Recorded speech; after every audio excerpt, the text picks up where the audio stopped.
Boy, when a win doesn't really feel like a win. Um, is there anything worth talking about from this game? The only thing, I mean, it's completely overshadowed. Vikings win 24-10 at Lambeau. They're 4-4. They're going to finish the week at least in a playoff spot. Uh, doesn't feel like it, um, because I mean, is there even any point in going through the game? Like, the first three plus quarters. You know, defense for the most part was good. Um, Offense was really solid most of the time. Kirk was firing on third downs. You know, um, pass protection was excellent. Third down efficiency was very good. Um, you know, Addison had another great touchdown. We got the Mattel's pick. We got touchdown, Mattel's pick, and then the um, the Hawkinson touchdown, and we got a rushing touchdown our first of the year. Don't feel like talking about any of that stuff, because what matters coming out of this game is what happened to Kirk Cousins late in the game. Um, I'm mad that it came to that. Like, at that point, it's what, 24-10. We're driving. It's still something of a game. It shouldn't have even been a game. I mean, first half, we get a dropped touchdown on like a perfect throw. There's a missed field goal, and then we're offsides on a field goal. There's 10 points right there. We would have been up even more. We would have even been even more just bleeding the clock, running the ball. I mean, we wouldn't have had to have Kirk out there. But I mean, like, that can happen anytime. Like they're saying, it's a non-contact injury. Those are usually the bad ones. You know, I'm not gonna one of these people who's gonna play doctor and be like, okay, this is what happened to Kirk, and he's done for the season, and he's done for his Vikings career. You know, they called it an ankle injury. You know, hopefully it's just an ankle injury. Maybe it got rolled a little bit. Although, I mean that could happen even if you're not getting tackled. You just take a wrong step and something twists, and that can hurt. Sometimes the bad sprains hurt more than a break. Um, and obviously, it happens just as we've made something of this season. We were 0-3. We clawed our way back to 4-4 with another month of very winnable football games ahead of us. And it's possible we're going to maybe have to go it without Kirk Cousins, who obviously was fantastic on Monday Night Football, was very, very good today.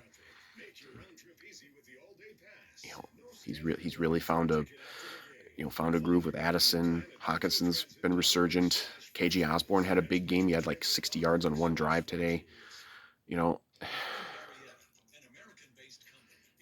mean, it's the we can't have nice things as Vikings fans.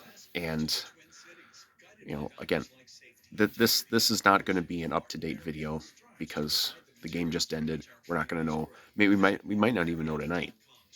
Depending on how these things go, we might not even know tonight what the status is on Kirk. You got to think he's at least out for a little while. Maybe it's not the season. I think best case scenario is it's not the season, but he might have to be out for a while. Jaron Hall played because Nick Mullins is on injured reserve. I didn't know what the hell KOC was doing on a couple of those plays late. They were, they had him like bootlegging when he was still in the end zone. And look, Hall made a couple throws. There was that one really, really big third down conversion to Hawkinson that pretty much sealed it up.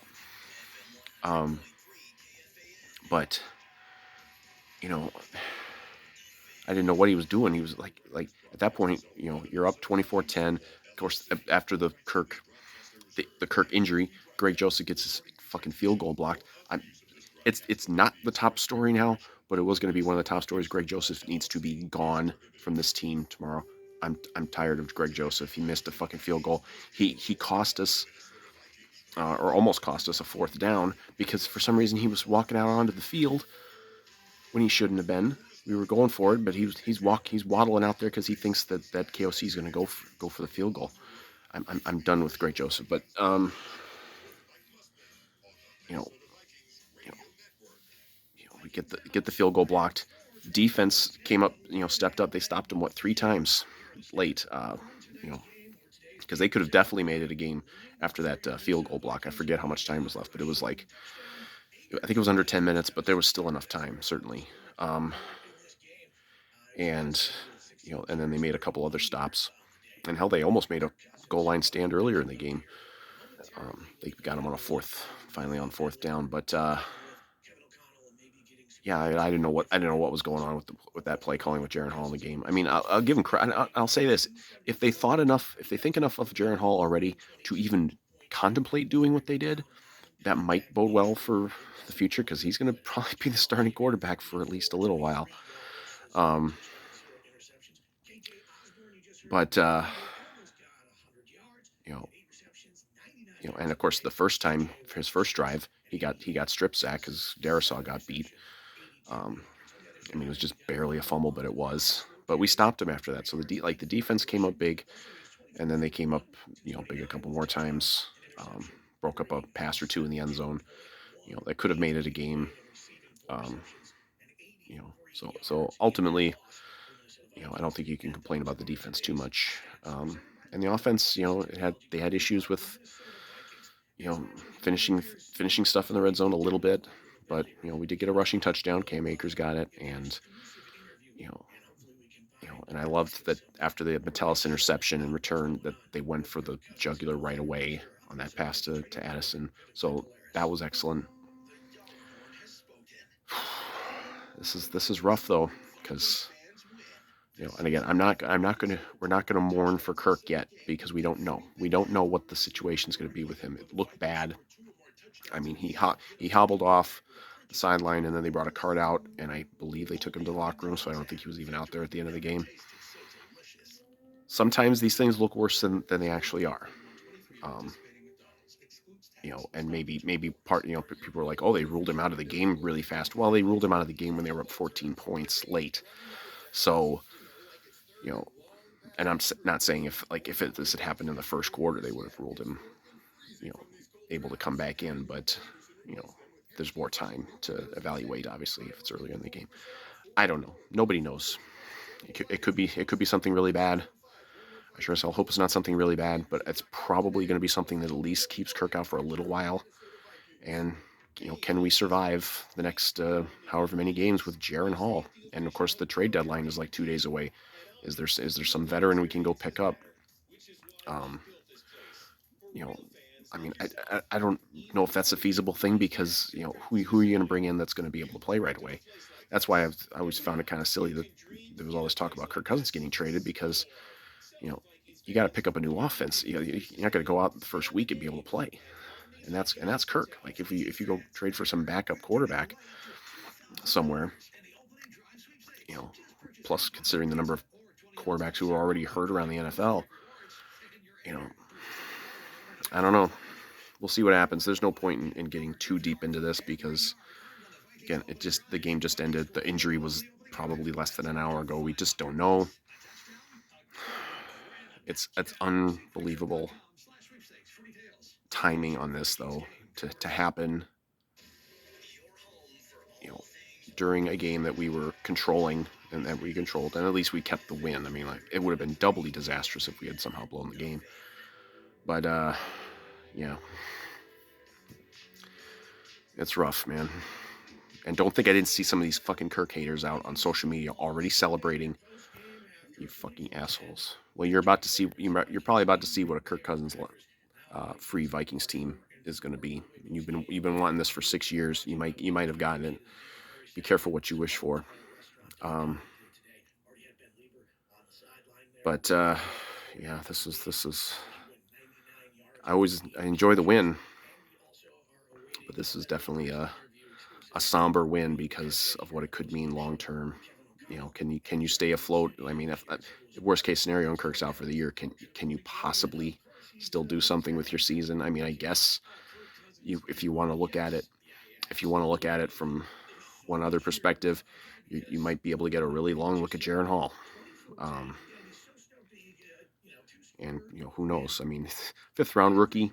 He's a little older than most rookies, but what are you gonna really be able to do with him? I don't know. This sucks, man. Kirk was having a fantastic season, and obviously he's heading to free agency.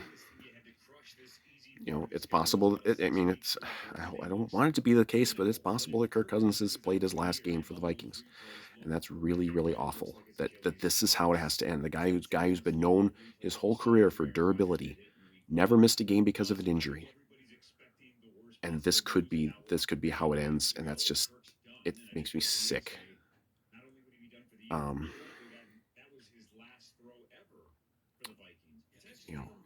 I don't think it would necessarily be a career ender, but I mean, even if it's an Achilles, you got Aaron Rodgers who tore his Achilles, and he's older than Kirk. But I mean, guess just enjoy the win, and we'll deal with Kirk deal with the Kirk situation when it happens. And I don't know. I mean, obviously you're gonna have to bring in somebody, because if Mullins is still if Mullins is still hurt, you're gonna have to have some sort of veteran backup. And no, I don't mean Sean Mannion, but I don't know what they'll do. I mean, the schedule for the next month or so is not too challenging. I mean, if you have Kirk, if you don't have Kirk, it is challenging, because he's one of the best quarterbacks in football, and you lose him, and it's going to make a huge, huge difference. And this really sucks, man. So this is a shorter video than I usually do after games. There's nothing to talk about with the game. I've forgotten everything in the game. Everything was forgotten the moment Kirk got hurt. There was a lot of good in the game, some bad, And yeah, I'll probably have to do another video once we know a little more about Kirk. But hope for the best. Hope this is best case scenario, and it's maybe just a short-term injury. But and hope that Jaron Hall can pick it up fast, because he's probably going to be the guy. They go to Atlanta next week. He's probably going to be the guy. And you can maybe try some other things on offense with him. He's obviously a mobile guy. But I think we're going to learn that it's not just about can you run. It's can you lead an offense, and Kirk has been balling out this season, and then he gets cut down, and raises all a number of questions. But so let's try to just enjoy the win. 24-10, we beat the Packers. Never a bad thing to beat the Packers. Just a terrible thing to have happen. Of course, last year we lost Brian O'Neill on that field to a non-contact injury. It didn't look like the field was in quite the horrible shape. Obviously, it's earlier in the year, but yeah, this really sucks. But hopefully we'll get some good news on Kirk. I mean, there might even be news already by the time I'm even done recording this. But well, they always throw stuff at us as Vikings fans, and this is we've had seasons, like we've had some of our most successful seasons when our quarterback gets hurt, but this isn't the same thing. This isn't Case Keenum maybe stepping in for Sam Bradford, or Randall Cunningham stepping in for Brad Johnson. This is a whole different situation, and you might be relying on a 5th-round rookie to lead your team in a playoff race, which you are in, because they were technically, I believe, the 7th seed coming in, and I know this. I think the Saints won, so they're 4-4. I think the Rams lost, so they're 3-5. So you're still there, but boy, this is going to be a rough one. I've reached the point of repeating myself. It's going to be rough. Good win. Just on in the macro sense, but yeah, rough thing to have happen and win. So we'll wait to hear on Kirk and go from there.